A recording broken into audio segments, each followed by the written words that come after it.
Hello, I am Daniel Gaughan. I am here with Laura Kinney, and she dances at efit here in Lake Tahoe, up on Kingsbury by the 7-Eleven. And she just showed you a couple numbers, and later she's going to show us one of her students, dancing with one of her students. And what was the one that you, was it a particular style? Was it the Zumba? You were telling me about Zumba earlier. Oh yeah, this style is a combination of things. My personal dance style is a combination of martial arts and kind of like modern dance, I would call it. And there's a little bit of hip hop in there sometimes. It depends on the style of music, but it's pretty much an infusion. And the best way to describe it would be like a modern international type movement. Okay.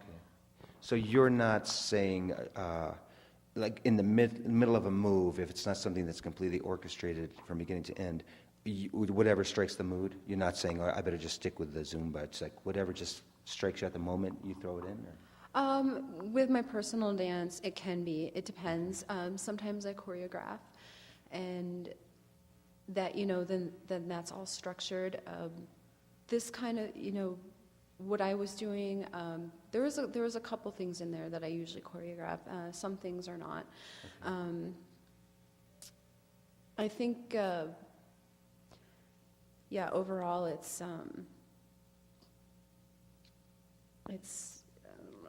I just lost my.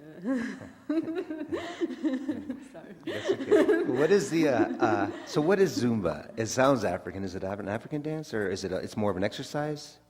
Zumba is actually an exercise that I believe a fitness instructor invented. Okay. He lost his tape and ended up teaching these dance moves in fitness.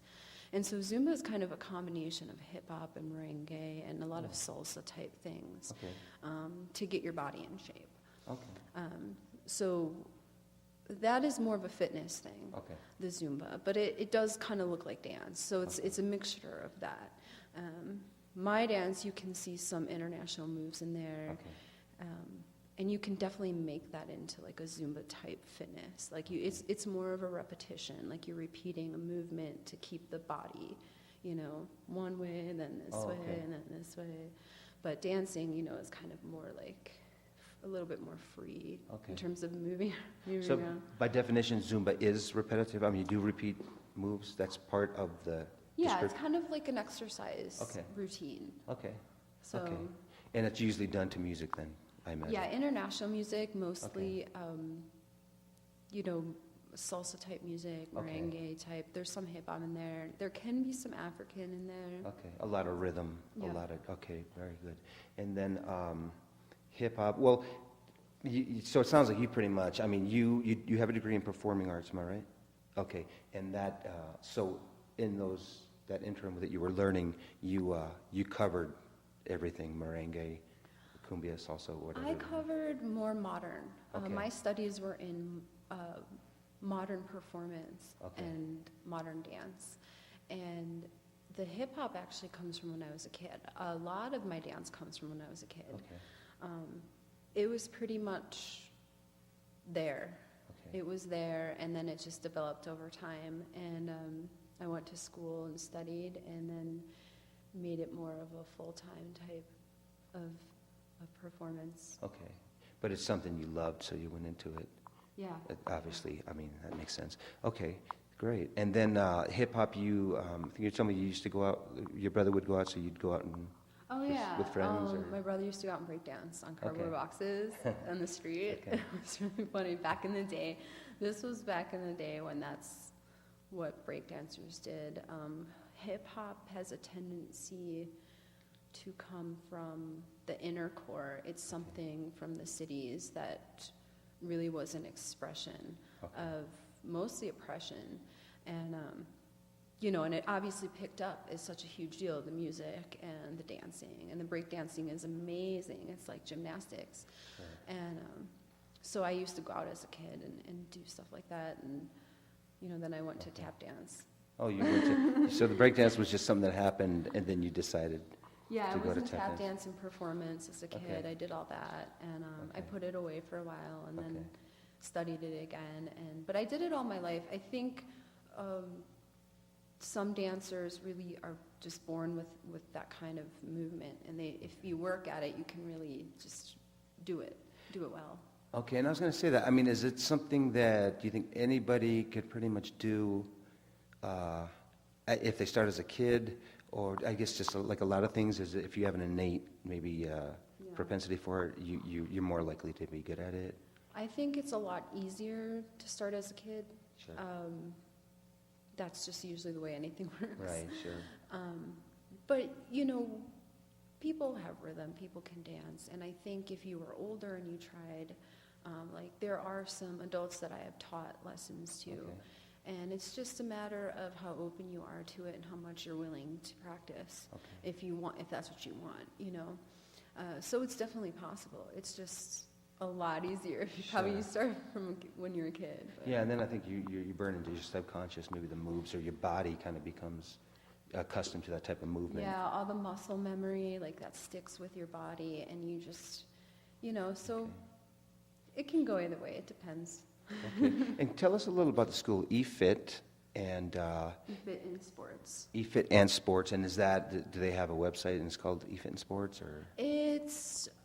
The website is on mindbodyonline.com. Mindbodyonline.com. Okay. And they will be having a website page soon, but I don't believe it's up right now. Okay, and you're on Kingsbury, right by the 7-Eleven, just to the left if you're facing 7-Eleven. And so explain kind of what the school does here.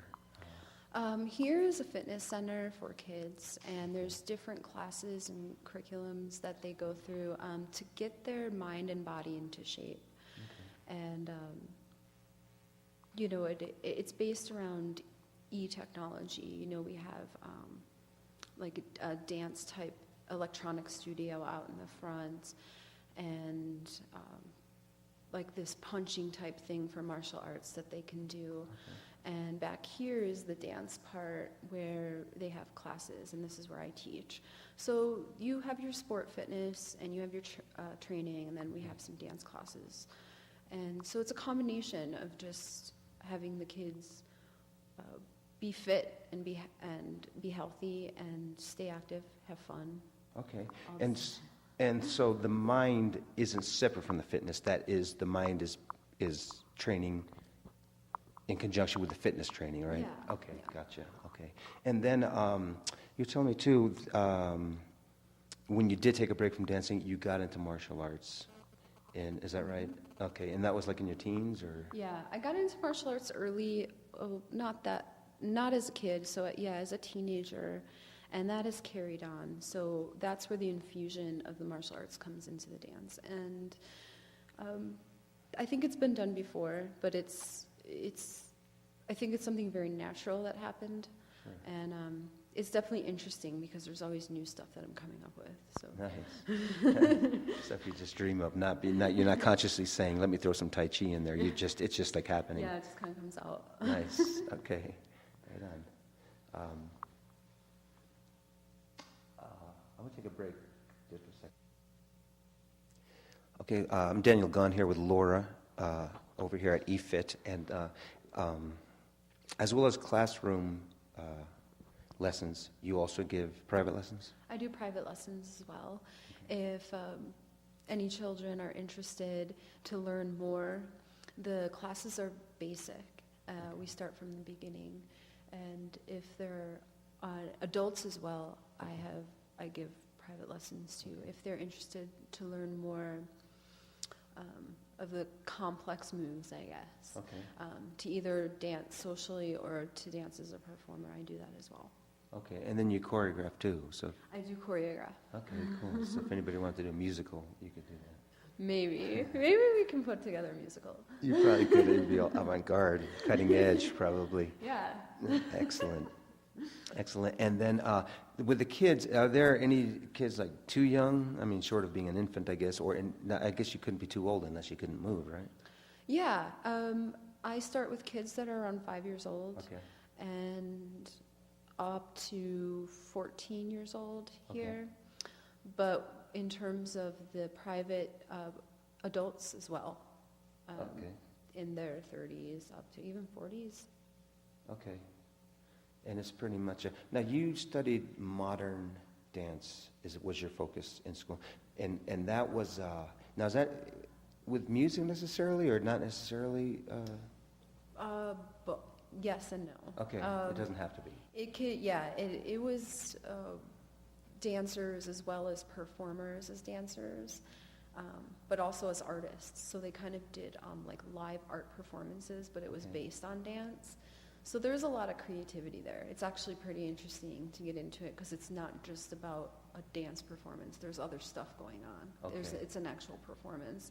So the word performance maybe explains it better because there might be other things happening, maybe in terms of art or some type of music going on, somebody playing something, and it just becomes a performance.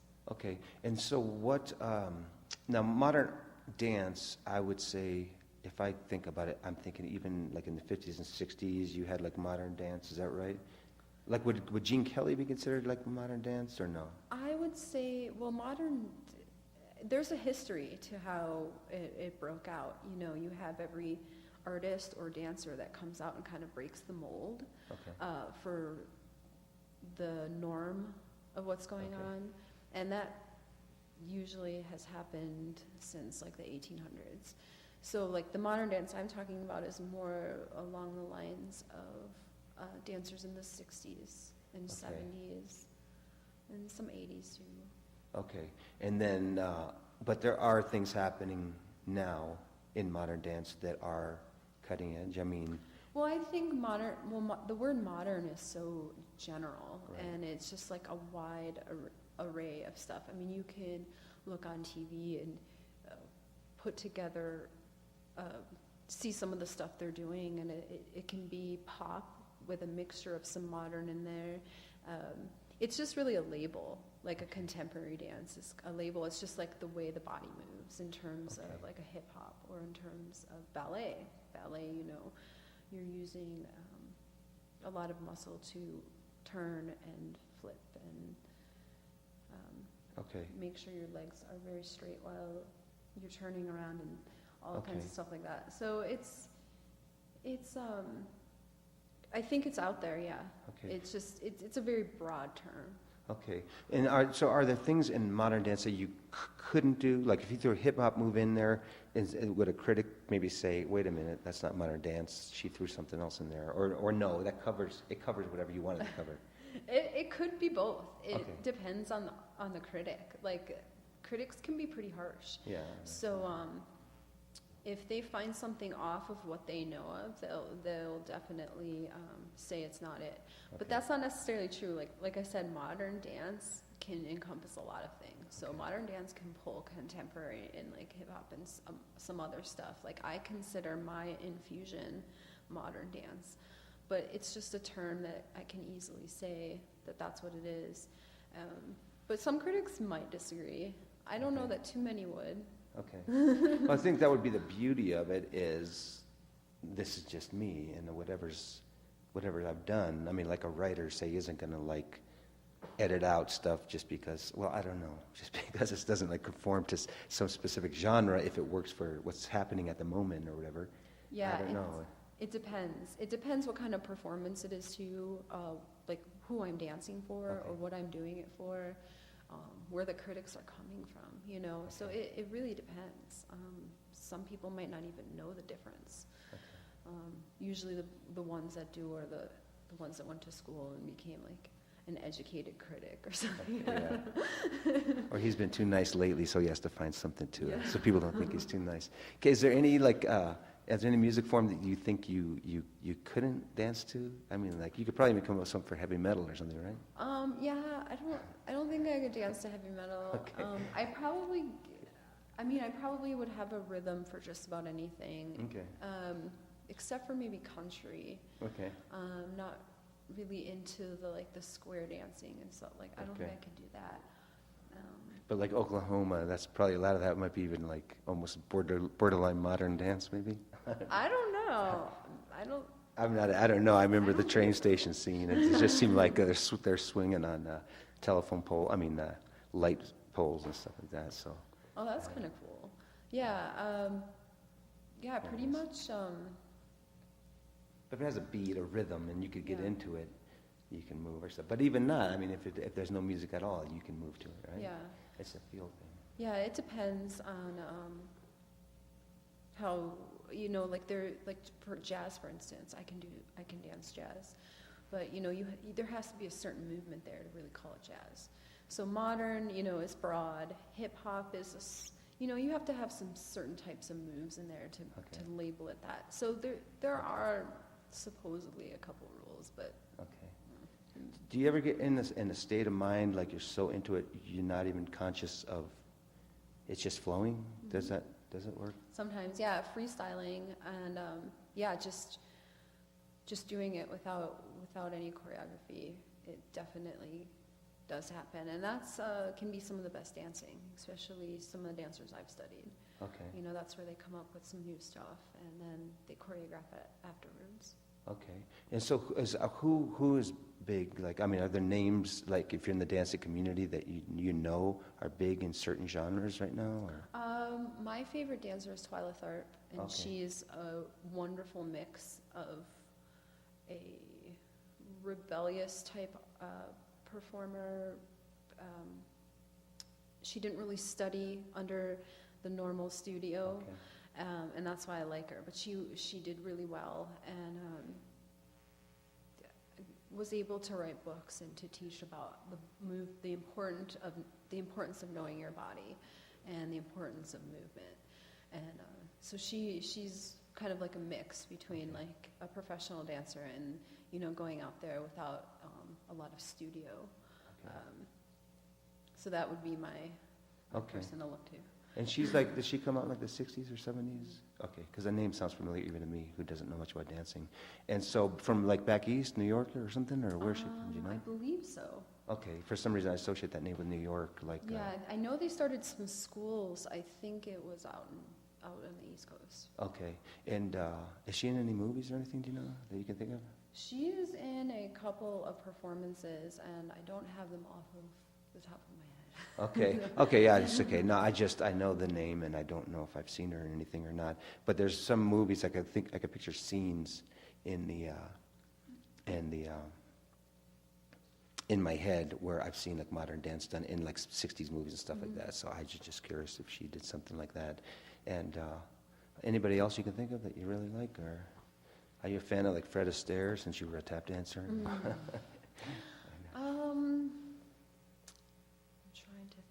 I mean, there's a lot of I get a lot of inspiration from dancers that really have no big name. Okay. I just see their beautiful movements out, maybe in a single performance or online even. A lot of break dancers give me inspiration. The really good ones are amazing. Yeah. So not necessarily, they may not necessarily have a name. But those are definitely, they are out there. Yeah. They're amazing dancers. Yeah, you see the performances on TV sometimes, and you wonder, I didn't think the human body could do that, Yeah, it can do it. I am partial to, I was watching an old Abbott and Costello TV show, and this lady was doing this routine. The guy was just standing there. She was like in a snake outfit, but she was like slithering all over the guy. It was like unreal. It was like, whoa, that's a trip. But anyways, I don't know if that's dance or not. That might be more like gymnastics, stuff like that. You are an artist too, though, you were telling me, and that you have a mural in the skate shop that's called The Skate Shop? Mm-hmm. Nice, okay. And then I think you were saying you did something in Santa Cruz, too. Yes, I did a mural in Santa Cruz as well as some other public art that was related